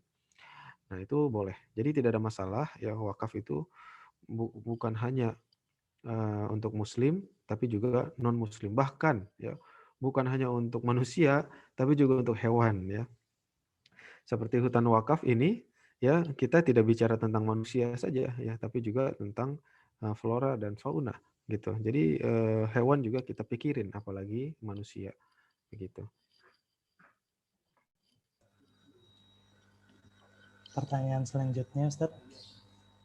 Perbedaan amal jariah ketika apabila kita mewakafkan lahan untuk wakaf masjid, madrasah, makam, ataupun wakaf hutan itu seperti apa ya, Ustaz? Amal jariah, semuanya ini bagus ya, bagus sekali ya. Masjid itu luar biasa. Wakaf masjid itu bahkan punya keutamaan sendiri. Kata Rasulullah, man bana masjidan banallahu lahu baitan fil jannah. Ya, siapa yang bikin masjid, bangun masjid, Allah akan membangunkan rumah untuknya di surga gitu. Untuk madrasah luar biasa juga ya, di situ tempat transfer ya, tempat pendidikan ya, tempat pembinaan akhlak ya. Ini luar biasa. Setiap orang yang kemudian menjadi cerdas, menjadi beriman, menjadi bertakwa gara-gara sekolah di situ, maka itu semuanya menjadi pahala jariah untuk yang mewakafkan madrasah itu atau mewakafkan tanah itu ya. Nah, hutan juga begitu. Dia punya kelebihan khusus juga gitu. Kata Rasulullah dalam hadis riwayat Bukhari, "Ma min muslimin yaghrisu ghursan aw yazra'u zar'an fayakulu minhu tayrun aw insanun aw bahimatun illa kana lahu bihi shadaqah." Ya. Tidaklah seorang muslim yang kemudian menanam suatu tanaman ataupun suatu satu tanaman atau suatu vegetasi ya. Kemudian tanaman itu dimakan oleh burung ya, ada sesuatu misalkan buahnya atau bunganya ya, dimakan oleh burung, kemudian atau oleh manusia atau oleh binatang lainnya, maka kata Rasulullah itu semua akan bernilai sebagai sedekah buat dia. Luar biasa ini. Kalau misalkan tanaman itu kemudian berkembang biak ya dengan cara vegetatif atau generatif ya, kemudian menjadi tanaman yang baru, berkembang lebih banyak di tempat yang lain, ini juga akan mengalir terus pahalanya. Kalau tanaman itu terus berkembang biak sampai hari kiamat, maka selama itu juga dia akan mendapatkan pahalanya. Bahkan dalam hadis yang lain, dicuri pun itu akan menjadi satu sedekah buat dia. Jadi nggak ada ruginya orang yang menanam itu. Luar biasa itu. Walaupun misalkan ternyata gagal panen gara-gara diserang belalang gitu ya, atau diserang orang coklat ya, atau diserang burung begitu, nggak ada masalah. Itu semua menjadi sedekah buat dia, nggak ada masalah gitu. Makanya kata para ulama, di antara pekerjaan yang terbaik menurut agama Islam itu adalah menjadi petani gitu. Ya, karena seperti tadi itu, dia nggak ada ruginya gitu, nggak ada ruginya. Mungkin secara finansial rugi ya, tapi secara agama dia nggak ada ruginya. Mau gagal panennya ya, mau berhasil apalagi itu akan bernilai sedekah ya. Bahkan hadis yang sangat populer ya, ketika kita punya satu bibit, besok kiamat juga itu mesti ditanam tuh. Ya, nggak ada kata terlambat dalam menanam itu. Nah, jadi bagaimana perbedaannya? Sebenarnya perbedaannya dalam pahalanya saja. Maksudnya kalau persamaannya adalah sama-sama dapat pahala, tapi sebab mendapatkan pahalanya itu berbeda-beda ya. Sama-sama mendapatkan sedekah jariah yang mengalir, tetapi yaitu pahalanya itu berbeda-beda. Ada yang pahalanya mendapatkan dari masjid, ya, ada yang mendapat dari madrasah, ada yang mendapatkan dari wakaf hutan, dan semua itu punya kelebihan masing-masing. Kalau ditanya mana yang terbaik nih, madrasah, masjid, apa wakaf hutan? Nah, menurut para ulama, wakaf yang terbaik itu adalah wakaf yang sesuai dengan kebutuhan setempat. Ya, misalnya di situ belum ada masjid, maka memang yang terbaik di situ adalah masjid, gitu. Kalau di situ belum ada makam atau belum ada madrasah, belum ada sekolah, maka yang terbaik di situ adalah madrasah, ya. Kalau di situ udah ada masjid, udah ada musola, kalau kita bangun masjid lagi, maka nggak bagus, ya kan? Apalagi masjid yang ada masih kosong, gitu, masih sepi. Kalau bangun masjid lagi buat apa, gitu? Jadi buang-buang harta, begitu. Kecuali kalau masjid yang ada sudah penuh terus, ya, maka bagus kita bangun masjid lagi atau direnovasi, diluaskan, gitu. Nah, makanya kalau misalkan udah masjid udah ada, madrasah sudah ada, apalagi di Indonesia ini ada sekitar 800.000 masjid, ya. Kebetulan saya juga di MUI bersama dengan teman-teman Eko Masjid namanya. Jadi ada gerakan masjid ramah lingkungan, ya, di MUI itu disebut Eko Masjid, ya. Menurut Eko Masjid ini di kita Indonesia salah satu negara terbesar di dunia yang memiliki masjid, gitu. Jadi masjid ini luar biasa, sudah banyak sekali, ada 800.000. Ada yang mengatakan udah lebih dari 1.000.000 masjid. Kalau dengan musola mungkin, ya, seperti itu. Nah, oleh sebab itu kita perlu memikirkan apa kira-kira wakaf yang kemudian bisa juga bermanfaat, ya. Nah, saya kira ketika sudah ada masjid di situ, sudah ada madrasah di situ, ya, maka bagus juga kita wakafkan hutan di situ. Kenapa? Tadi hutan itu menurut para ahli paling tidak minimal, ya. Minimal itu sepertiga dari luas wilayah tertentu. Ya, misalnya luasnya suatu desa 10.000 hektar misalnya, atau 1.000 lah, 1.000 hektar. Atau mungkin biar gampang 100, ya. Satu desa luasnya 100 hektar. Ya, maka paling tidak itu menurut para ahli lingkungan itu sepertiganya adalah hutan, gitu. Ya, sepertiganya adalah hutan. Berarti kalau dari 100 hektar, sekitar 33 hektarnya itu adalah hutan. Ya. Kenapa begitu? Ya, karena memang hutan ini penting, ya, untuk menjaga keseimbangan lingkungan dan ekologis. Ya. Kalau hutannya nggak ada, misalnya air menjadi terancam hilang. Gitu. Kalau air nggak ada, pertanian juga jadi susah. Ya. Mau menanam sawah nggak ada airnya, misalnya, ya. Mau mandi saja menjadi susah, begitu. Jadi susah lah kalau nggak ada hutan tuh. Kemudian jadi panas, ya, jadi gersang tempat itu, ya, sehingga menjadi tidak enak untuk ditinggalin, begitu. Nah, oleh sebab itu, ketika sudah ada masjid, madrasah, maka yang terbaik adalah wakaf hutan di situ. Menurut kami begitu, ya. Allah.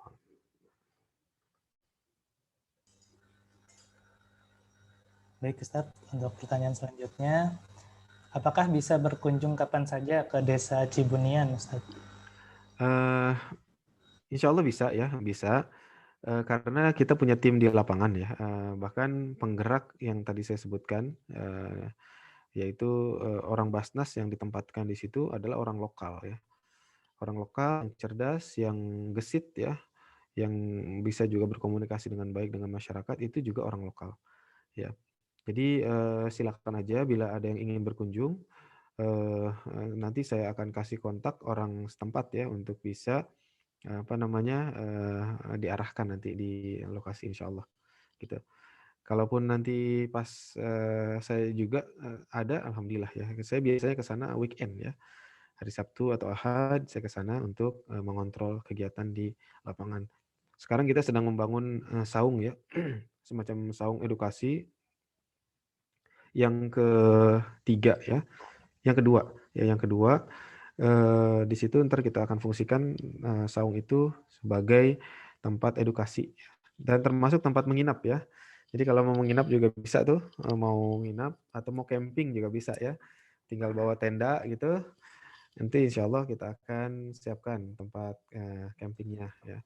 Bahkan kalau mau disiapkan makanannya juga bisa.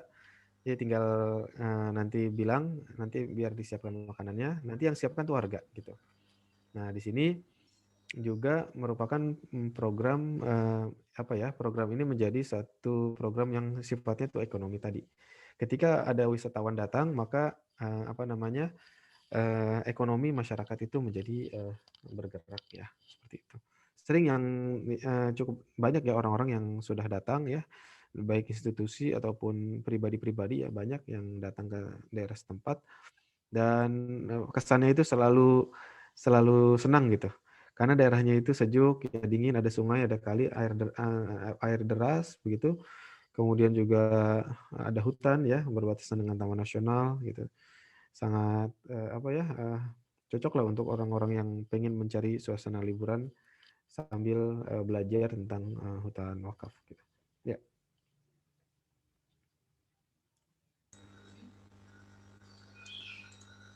Selanjutnya pertanyaan dari Mulyani, asal Tasikmalaya. Pertanyaannya, semisal saya dan teman-teman saya ingin membangun hutan wakaf, tapi hutan yang dijadikan hutan wakaf itu masih sesuai fungsinya, namun ada kemungkinan hutan tersebut dieksploitasi. Tujuan dibangun hutan wakaf tersebut untuk terus mempertahankan fungsinya ditambah mengoptimalkan hutan tersebut dengan konsep konservasi. Apakah keinginan tersebut bisa masuk konsep wakaf hutan dan step-stepnya bagaimana untuk membangun hutan wakaf? Terima kasih sebelumnya. Iya, mungkin saya fokus ke yang step-stepnya ya, membangun hutan wakaf. Pertama, yang kita lakukan itu adalah mendapatkan tanah wakaf. Nah, ini yang paling penting. Jadi, caranya itu adalah dapatkan tanah wakaf. Nah, cara mendapatkan tanah wakaf ini bisa dengan dua cara. Yang pertama, mendapatkan tanah wakaf dari seseorang yang mewakafkan tanahnya, atau bisa juga yang kedua, jadi orang memberikan uang untuk kemudian kita belikan tanah wakaf gitu. Dan ini terjadi dua-duanya di hutan wakaf Bogor yang kita kelola ya. Jadi bagus sekali inisiatif untuk mengembangkan hutan wakaf ya. Saya senang ya dan insya Allah akan siap memberikan arahan ataupun konsultasi ya. Kalau misalkan ingin berkonsultasi kaitan dengan bagaimana cara membuat hutan wakaf. Jadi caranya yang pertama adalah dengan mendapatkan tanah wakaf. Setelah tanahnya sudah ada, surat-suratnya juga sudah ada, surat tanah ya, bisa dalam bentuk sertifikat hak milik atau SHM, bisa juga dalam bentuk girik atau letter C gitu ya. Nah ini kalau sudah ada surat-suratnya semua, datang ke KUA ya, datang ke KUA ya. Untuk apa? Untuk membuat yang namanya akta ikrar wakaf ya. Nah, jadi langkah yang paling penting ada dua ini sebenarnya. Yaitu pertama mendapatkan tanahnya, baik dengan cara membeli tanah wakaf itu sendiri atau mendapatkan tanah dari orang tertentu yang ingin memang mewakafkan tanahnya, atau yang kemudian setelah dapat datang ke KUA untuk mengurus akta ikrar wakaf. Nah, jangan lupa nanti di akta ikrar wakafnya itu dituliskan bahwa peruntukan tanah itu adalah sebagai hutan. Sehingga dengan begitu ya sudah dikunci nih, peruntukannya tidak bisa dipakai untuk peruntukan lainnya ya. Jadi kalaupun ada untuk peruntukan yang lainnya, misalkan tadi untuk pemberdayaan masyarakat ya, untuk kegiatan sosial kemanusiaan, itu bisa selama masih bisa bersinergis dengan misi atau peruntukan utamanya sebagai hutan. Gitu. Kalau kita di Hutan Wakaf Bogor seperti itu ya. Jadi kita tuliskan bahwa peruntukan di AIW ya, di Akta Ikrar Wakaf kita tuliskan bahwa peruntukan hutan atau peruntukan tanah ini adalah untuk hutan wakaf. Peruntukan lainnya ya, jadi ditulis seperti itu. Peruntukan lainnya memungkinkan ya, boleh ya, selama tidak mengganggu fungsi utama sebagai hutan. Gitu. Jadi di situ supaya hutan wakaf itu menjadi fleksibel, gitu. Pengelolaan hutan wakaf menjadi fleksibel, tapi tetap harus mempertahankan fungsi utamanya sebagai hutan, gitu ya. Karena kalau cuma ditulis untuk hutan wakaf, seolah-olah itu hanya untuk hutan doang gitu. Kita nggak boleh ngapa-ngapain lagi. Nah itu yang sayang. Nah makanya tadi kita jelaskan bahwa hutan wakaf itu bukan soal hutan ya, bukan soal tanaman dengan hewan atau satwa ya, tapi juga tentang manusianya gitu. Kita bisa melakukan berbagai macam kegiatan di situ ya, selama masih sesuai dengan peruntukan utamanya sebagai hutan gitu. Ya.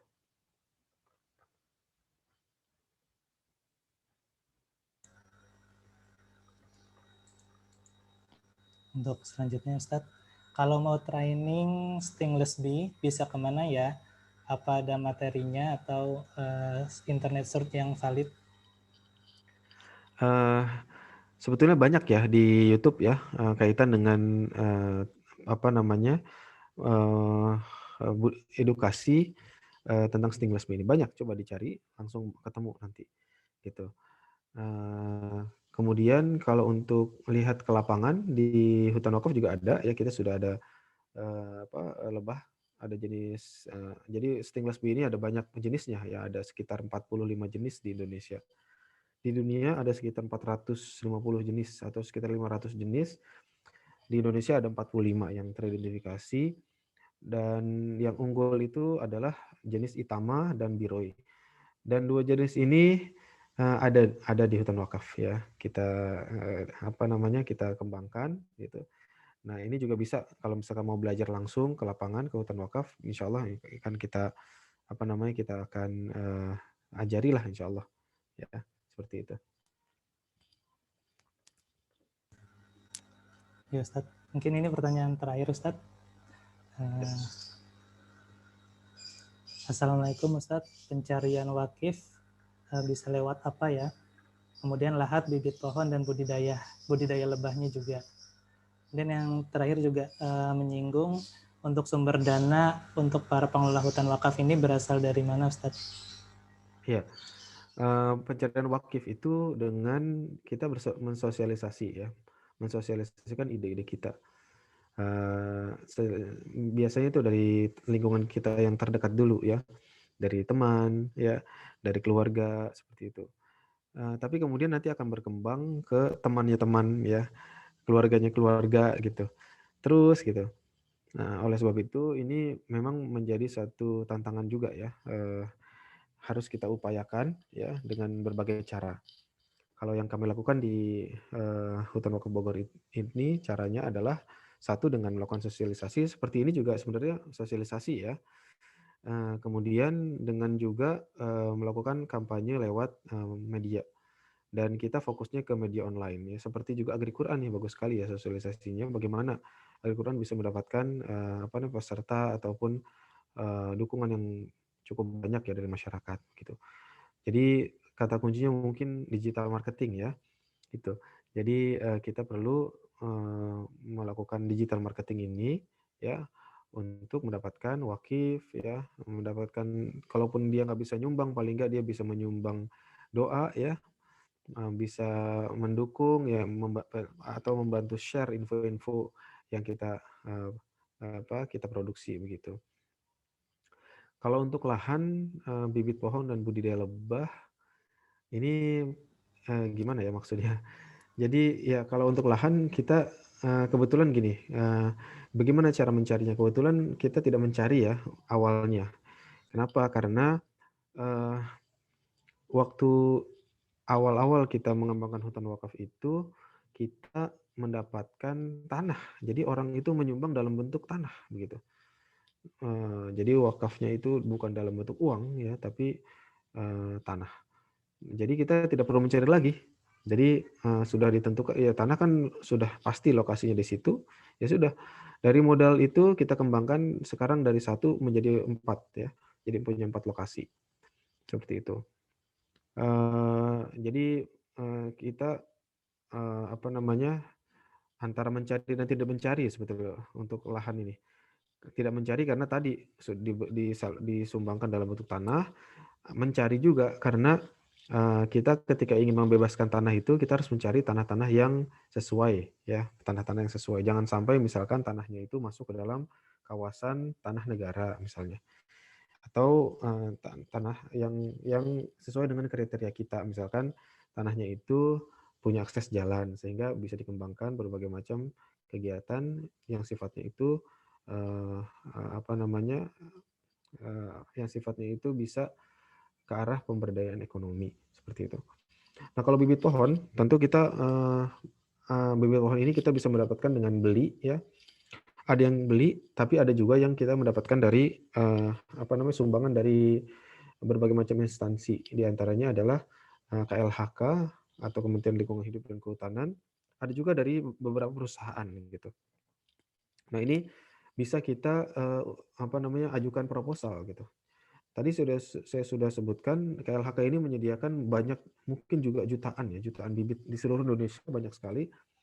Mungkin bisa buka situsnya KLHK atau Instagramnya Ibu Menteri Kehutanan ya, Ibu Siti Nurbaya. Itu beliau di highlight Instagramnya itu ada daftar ya, daftar kontak person. Jadi langsung ke kontak person ya, penyedia bibit di seluruh Indonesia. Nah, misalkan yang bertanya nih asalnya di mana nih, misal dari Tasik gitu misalnya. Di Tasik mungkin ada ya. Di Jawa Barat itu setahu saya ada beberapa titik ya, ada 4 atau 5 lokasi gitu yang bisa kita cuman modal membawa fotokopi KTP mendapatkan 25 bibit pohon unggul begitu. Dan jumlahnya ini bisa ditingkatkan ya, bisa sampai ratusan, bahkan ribuan ya. Tapi kalau untuk jumlah banyak itu kita harus mengajukan proposal dan surat khusus gitu. Tidak cukup dengan fotokopi KTP. Dari KLHK sendiri kita pernah mendapatkan satu pickup ya, sekitar 380 bibit ya, bibit unggul bersertifikat lagi. Luar biasa. Jadi itu semuanya gratis. Jadi bibit pohon ini insya Allah tidak terlalu sulit ya. Yang sulit ini sebenarnya lahannya, ya lahan hutan wakafnya. Kemudian untuk budidaya lebah, ini saya kira gimana nih maksudnya? Pencarian budidaya lebah nih. Atau mungkin itu aja jawabannya ya. Mungkin jawaban pertanyaan yang selanjutnya tadi apa ya, kaitan dengan Ustaz, ada pertanyaan masuk lagi. Nazir boleh mendapat profit pribadi kah untuk pemberdayaan lahan wakaf atau ini maksimal 10%? ya betul. Ini sudah diatur dalam Undang-Undang Wakaf ya tahun 2004 ya, atau Undang-Undang Nomor 41 tahun 2004 tentang wakaf. Di mana nazir atau pengelola wakaf itu boleh mendapatkan net profit ya, disebutkan dari net profit. Maksudnya itu gimana? Maksudnya adalah kita mengelola dulu aset wakafnya. Jadi bukan dari sumbangan wakafnya gitu. Misalnya nih, kita berhasil menggalang dana 100 juta dari wakif ya atau dari donatur. Bukan berarti 10%-nya kita ambil kemudian, bukan gitu. Yang dimaksud 10% ini adalah kita harus mengolah dulu ya, mengelola asetnya itu sampai mendapatkan profit ya, misalkan profitnya 100 juta, maka boleh kita mengambil 10% dari 100 juta itu ya, bukan dari bukan dari dana wakafnya itu sendiri. Paham ya? Beda ya? Paham ya bedanya?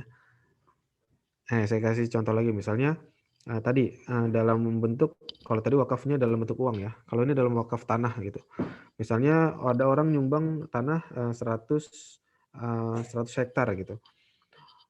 Apakah kemudian wakif boleh mengambil 10% atau 10 hektar untuk wakif? Dia tidak boleh gitu.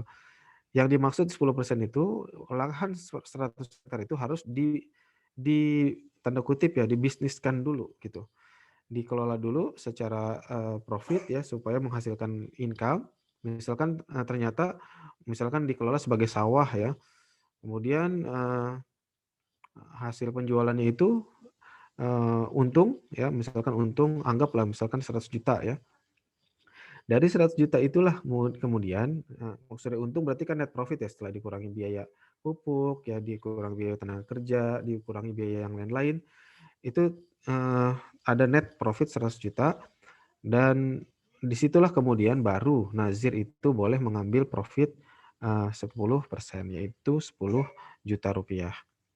Kalau lebih itu tidak boleh. Kalau nggak salah kalau lebih itu ada sanksi dan pidananya ya. Kalau nggak salah dendanya sampai 300 juta atau penjara sampai 3 tahun gitu. Ya, jadi bukan dari aset wakafnya, tapi dari net profitnya gitu.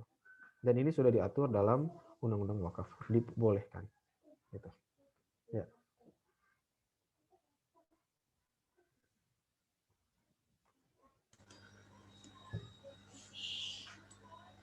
Oh ya Ustadz, mohon maaf ini ada satu lagi pertanyaan yang terlewat ternyata.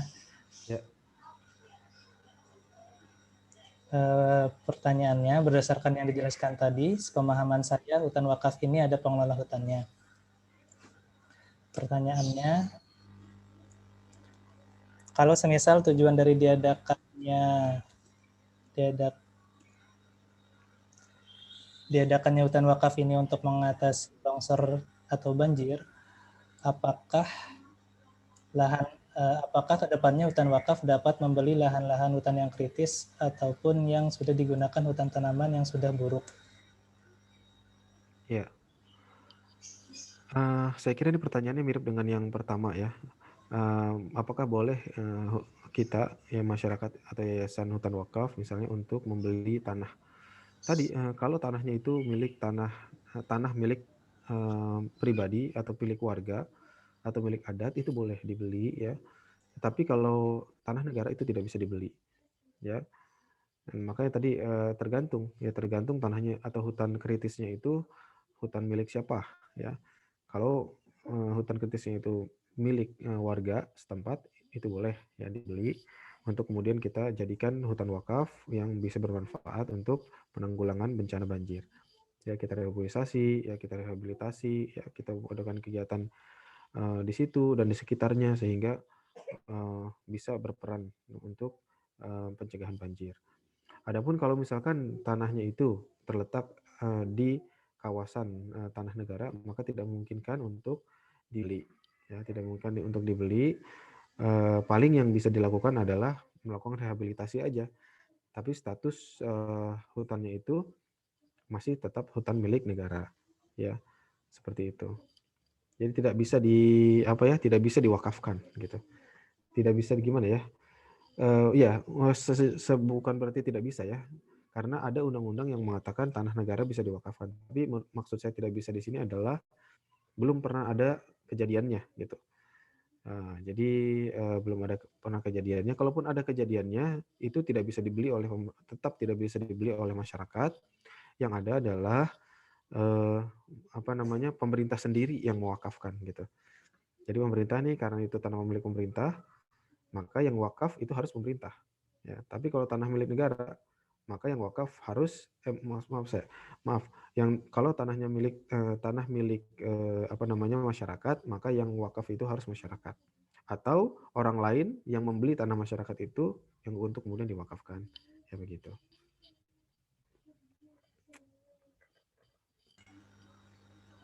Baik, terima kasih Ustadz atas pemaparan materinya dan juga diskusinya. Mungkin sampai sini dulu teman-teman untuk sesi diskusinya. Karena mengingat waktu yang sudah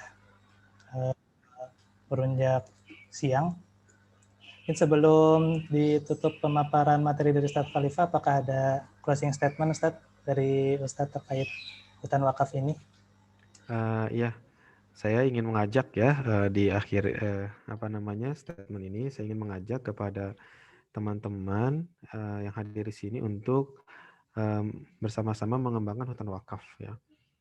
Baik di tempat masing-masing ya kalau bisa bagus ya. Tadi misalkan ada yang sepertinya dari pertanyaan-pertanyaannya ada yang ingin mengembangkan hutan wakaf di tempat masing-masing. Nah ini saya sangat dukung sekali dan bila ada kesulitan atau pertanyaan atau ingin diarahkan ya, insya Allah kita di Hutan Wakaf Bogor siap untuk menjadi menjadi konsultan ya di dalam bidang itu. Insya Allah kita akan bantu untuk arahkan sehingga bisa seperti yang kita kembangkan di Hutan Wakaf Bogor. Kalaupun mungkin, saya nggak bisa kayak bikin sendiri, ya udah kita bisa kerjasama nih, misalkan dalam bentuk membantu sosialisasi ya.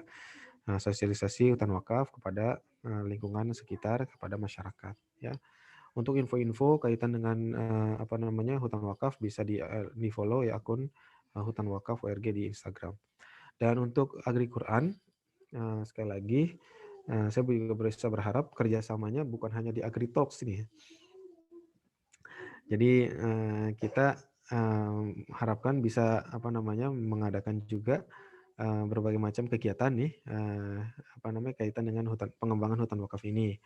misalnya tadi kita kerjasama dalam sosialisasi ya, atau kerjasama dalam pembebasan lahan misalnya, atau kerjasama dalam program di lapangan. Misalkan Agri Quran pengen bikin acara apa, kalau nggak salah Akhuna Faras ya sudah pernah mau ke lokasi hutan wakaf ya.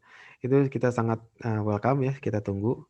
Atau mau mengadakan kegiatan-kegiatan ya, kegiatan-kegiatan apa di hutan wakaf ya, yang pakai menginap juga boleh ya. Itu juga insya Allah sangat memungkinkan ya kita lakukan ke depannya.